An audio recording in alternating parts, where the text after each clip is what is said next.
చాలాసార్లు family courts అనేవి maintenance తక్కువగా అవార్డ్ చేస్తూ ఉంటాయి.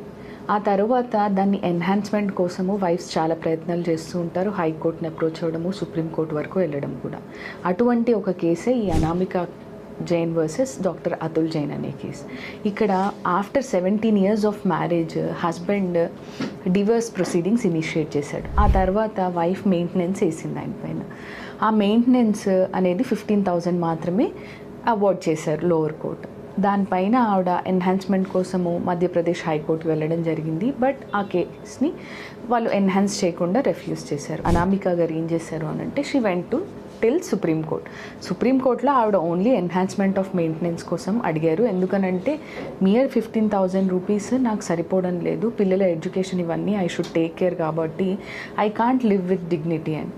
ఈ సందర్భంలో సుప్రీంకోర్టు ఏం చెప్పింది అని అంటే 15,000 రూపీస్ ఇప్పుడున్న ఇన్ఫ్లేషన్ రేట్లను పట్టించుకొని ఇవన్నిటిని చూసుకుంటే దట్స్ అ మీగర్ అమౌంట్, ఆవిడకి సరిపోవు అని. అయితే husband she is well qualified, ఆవిడ she can maintain herself and she can earn అని చెప్పింది. But after 17 years of marriage నెలకి 15,000 రూపాయలు ఇచ్చేసి అదే పర్మనెంట్ యాలిమనీ అని అంటే అది ఎంతవరకు కరెక్ట్? హస్బెండ్ ఏమన్నాడు అంటే ఆవిడతో డివోర్స్ అయిపోయిన తర్వాత నేను మళ్ళీ ఇంకో పెళ్లి చేసుకోవడం జరిగింది, అది కూడా బ్రేక్ డౌన్ అయిపోయింది. సో ఆవిడకి కూడా నేను మెయింటెనెన్స్ కట్టాల్సి వస్తుంది, ఇప్పుడు నేను అలోన్గా బతుకుతున్నాను, సో నాకు జరిగింది జస్టిసా బర్డనా అని అడగడం జరిగింది. అయితే సుప్రీంకోర్టు ఏం చెప్పింది అని అంటే ఆవిడ క్వాలిఫైడ్ అయినా కానీ మీగర్ అమౌంట్స్ ఇచ్చి దాన్ని యాలిమనీగా మనము కన్సిడర్ చేయలేము.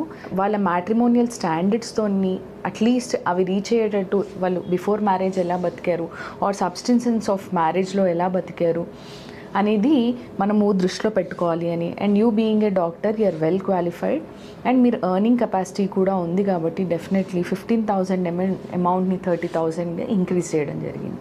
షేర్ యువర్ కమెంట్స్ వెదర్ ఈ 17 years మ్యారేజ్ తర్వాత ఆయన ఇచ్చే 30,000తో ఆవిడ ఆ బ్రోకెన్ రిలేషన్ కంటిన్యూ చేయడము ఎంతవరకు కరెక్ట్ అంటారు?